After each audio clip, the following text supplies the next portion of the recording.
Hello, people. I finished the book. I just don't feel like going outside and doing the videos out in the garage like I usually do. Fucking laying in bed. I still gotta get in the shower. The Emperor Julian. I have another book up in my shit pile. Up in my reject pile. That's Emperor Julian book. And I was not able to finish that one, so I thought, fuck, I probably won't finish this one either. It's old, but you know what? I finished it in like 5 days.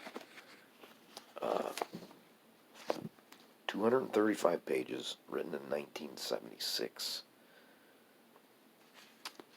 The author is Robert Browning. And, normally I Google authors to just check them out. But when I Googled this one, apparently there's like a 19th century poet, Robert Browning, and Google works so fucking shitty that even when I typed in modern day author Robert Browning, it still came up with this poet,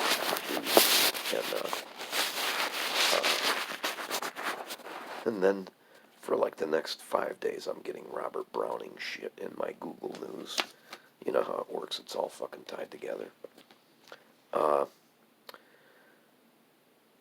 Julian comes after Constantine, and he comes after Constantius. And Constantine was kind of paranoid, maniac, and he killed off everyone in Julian's family except for Julian's brother, Gallus.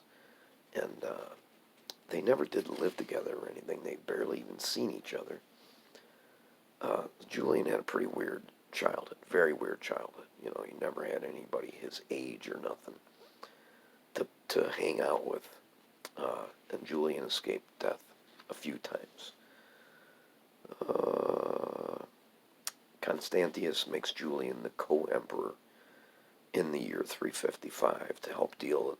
They have a military situation where the Persians are pushing on the Roman Empire from the east, and them damn Germans are raiding in the Gaul, and Julian gets sent to Gaul to restore the Rhine border area. And he co-commands at this large battle of Strasbourg. It's the Alemanni again. I mean, the fucking Alemanni wars went on forever. But he does really well. He's like a natural with military issues in that theater.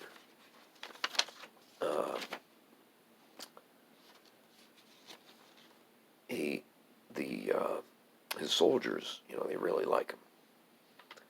And what the hell? Constantius is like ordering some of these legions to go to the Eastern Front, and they don't like it. And as so often happened in the Roman Empire, the legions, surround where Julian is, and they declare him to be the emperor. Julian doesn't really want it, but he takes it anyway, and he actually begins to march east to, because he figures there's going to be a showdown with Constantius, and he does that well also, even though we don't know what would have happened had they done battle. Constantius ends up dying. They never have to do battle. And Constantius probably would have won because he had a lot more troops.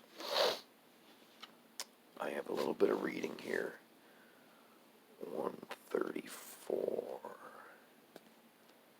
I can't see because I've only got one light on.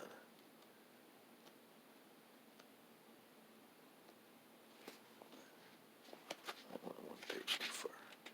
134. His objections to Christianity. What the hell is that? His objections to Christianity as a state religion were many. Julian, of course, is Julian the Apostate, and he tries to turn back the clock and get everything to go back pagan. Oh, where the fuck? His objections to Christianity as a state religion were many. The gross discrepancy between what the church preached and what most Christians practiced, of which he himself had had particularly bitter experience. The internal strife of the Christians, which he saw pursued without scruple by many of the leaders of the church, its preoccupation with corpses, from Christ himself to the martyrs, genuine or spurious, who were worshipped in every city or village, and more than anything else, perhaps, its moral softness. It did not appear to him to make sufficient demands, and the greatest scoundrel could have his slate wiped clean by repenting. This was not the justice that the good community and the good man must alike embody, but a kind of moral free gift scheme that sapped men's ability to distinguish between right and wrong. It opened a path to heaven not through consistent practice of virtue, but through periodical orgies of lachrymose confession. It was a religion for children, not for grown men.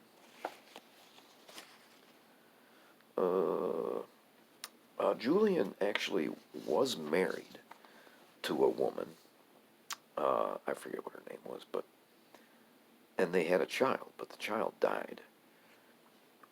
So he apparently never had another sexual partner for the balance of his life. It's kind of weird, and I don't think he had one before either. So I'm thinking that he was asexual. I don't know. I thought that about Frederick the Great after the first book I read, but that's only because the author did not want to let on that Frederick the Great was a homosexual. So Julian may have been a homosexual. I don't know. He was a weird guy. He, there was parts of Julian were brilliant, but he was kind of a weird guy. Okay, so I do have some more reading. 175.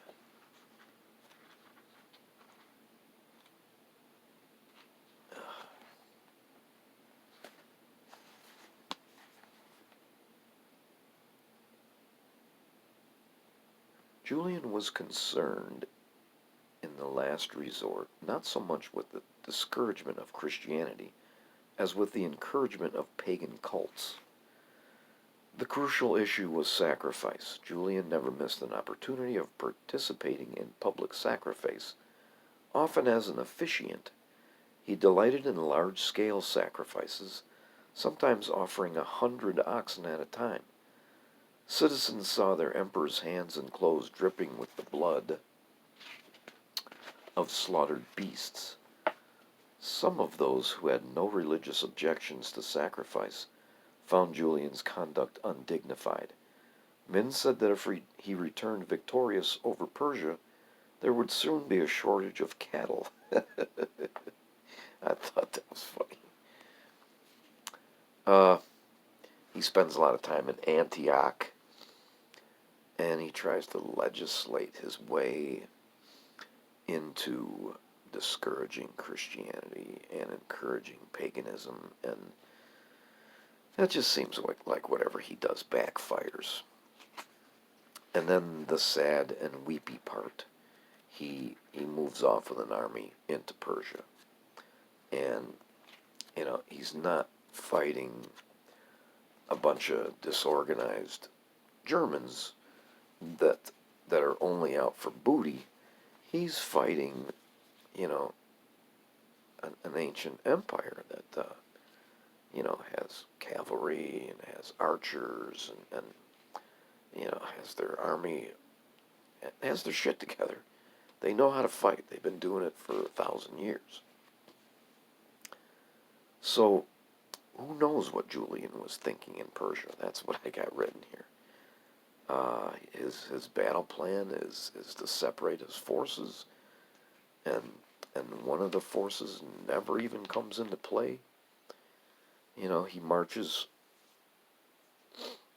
way into Persia.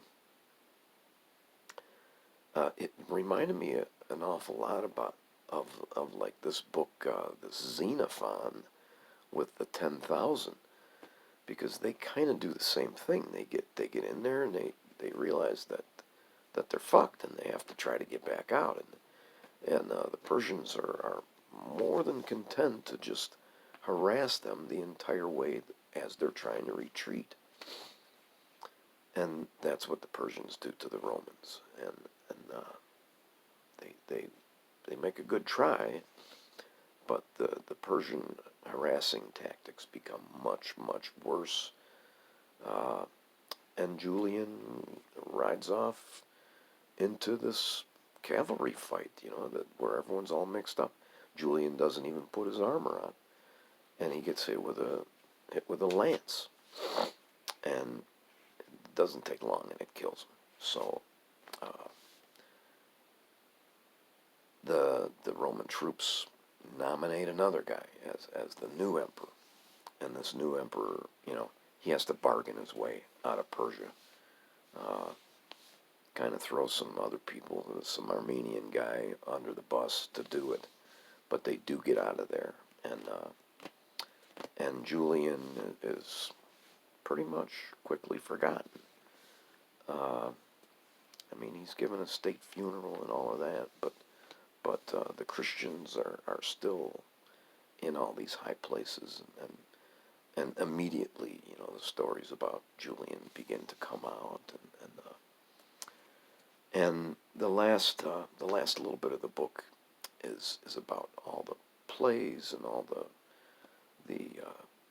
novels and everything that were written about Julian, and it goes from like the Middle Ages up into modern times. And yes, they do mention Gore Vidal's his book Julian, and I'm always looking for that, but I can't find it. And that's what happens when you get your shit at a used bookstore. Thanks for watching.